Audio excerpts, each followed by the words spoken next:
teman-teman honorer itu tidak bisa langsung diangkat.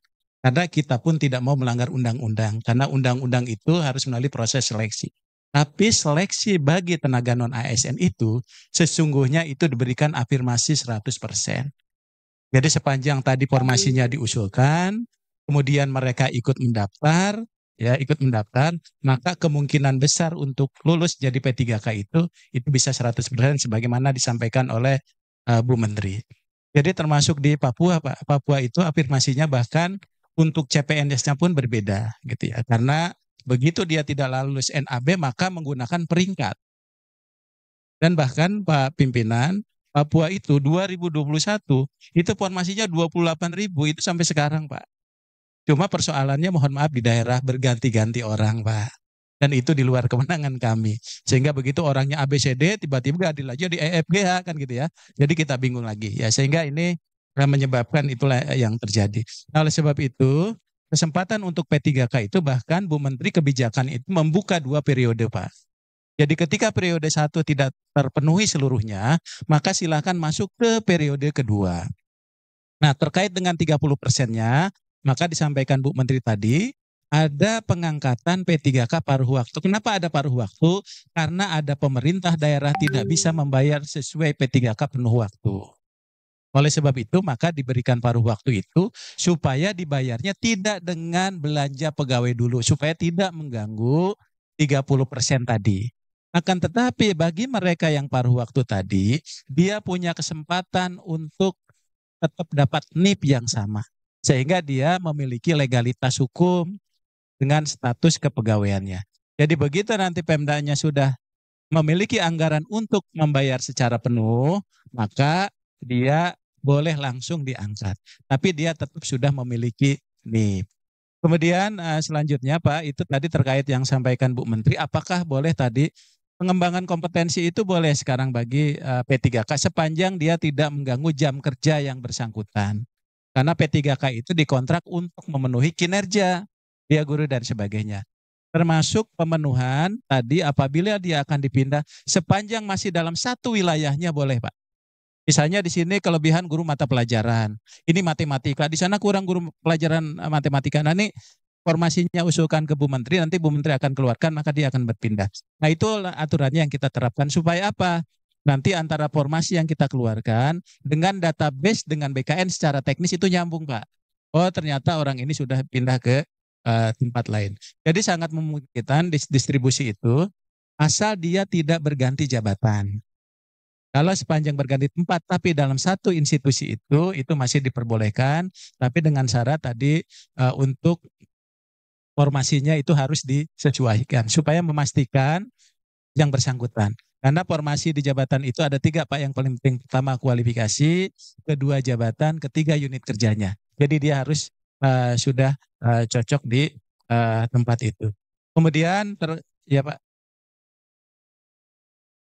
sudah bisa diajukan Pak nanti. Jadi begitu tempatannya sudah ada, nyata pemenuhan anjab ABK-nya dia tidak di satu tempat, dia butuhkan di tempat lain, itu sudah boleh diusulkan melalui kebijakan Ibu Menteri.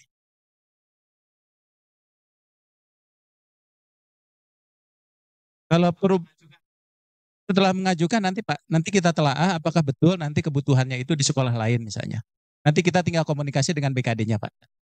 BKD nanti yang akan mengusulkan, karena kita harus pastikan juga orang pindah itu dia ada pekerjaannya, ada beban kerjanya, jangan sampai pindah hanya dekat rumah tapi pekerjaannya nggak ada. Nah, itu yang kita butuhkan itu sebetulnya di situ, ya gitu Pak.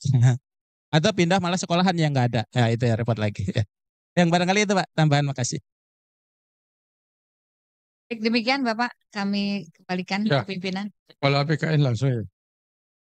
Izin Pak Ketua, Bu Menteri, ada sebelum ke BKN ini, pertanyaan saya belum dijawab tadi. Masalah konfirmasi untuk guru swasta yang mengajar di lembaga swasta di Kementerian Agama itu. Terima kasih. Baik, Bapak, tentunya seperti yang saya sampaikan tadi khusus untuk yang Dikdasmen, kalau kebijakannya karena kemarin sebetulnya formasi kami itu adalah untuk sekolah negeri tentunya Pak. Kami tidak bisa memberikan formasi untuk sekolah swasta Bapak. Itu ya, karena memang dulu diadakan formasi itu karena mengisi kekosongan-kekosongan guru-guru di sekolah negeri.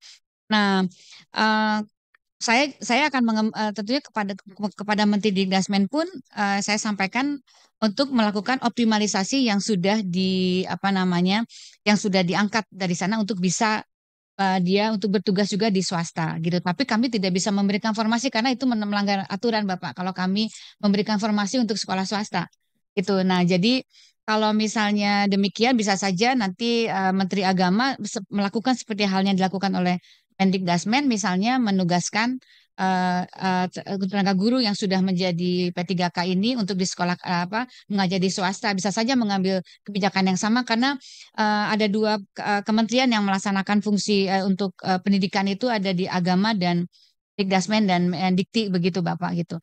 Tapi kalau kami mengatakan bahwa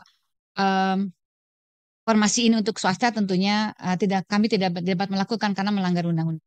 Demikian. Jadi mungkin barangkali bisa dikomunikasikan dengan Kementerian Agama apakah akan mengambil kebijakan yang sama dengan Mendikdasmen. Demikian Pak. Terima kasih pimpinan. Saya hanya ingin menambahkan sedikit apa yang disampaikan oleh Bu Menteri. Jadi pasca Undang-Undang 20 tahun 2023 itu ada pelimpahan kewenangan dari KASN ke BKN karena KASN sudah tidak ada lagi di dalam undang-undang tersebut. Salah satu kewenangan itu adalah pengawasan sistem merit. Nah, ini untuk menjawab pasca pilkada nanti, apakah memang akan ada istilah yang sering dipakai itu balas dendam dan balas jasa. Nah, kami sudah membangun suatu sistem namanya integrated mutasi, jadi mutasi yang terintegrasi. Kita menginginkan semua mutasi yang dilakukan oleh instansi, baik pusat maupun daerah, itu harus menggunakan sistem kita. Dan sistem itu bisa mencegah terjadinya pelanggaran sistem merit. Misalnya dia belum memenuhi syarat pangkat, tiba-tiba karena dulu pernah berjasa untuk pemenangan suatu kepala daerah, tiba-tiba diangkat menduduki jabatan. Itu akan tertolak oleh sistem. Jadi ini harapannya untuk menyadarkan kepada para kepala daerah agar tetap menaati sistem merit yang sudah kita sepakati bersama di dalam undang-undang dan kita bangun.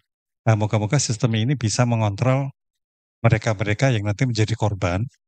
Bisa jadi yang sekarang menduduki jabatan tiba-tiba tidak diberi kesempatan menduduki lagi atau dicopot lagi karena mereka dulunya tidak ikut mensukseskan para kepala daerah ini waktu pilkada.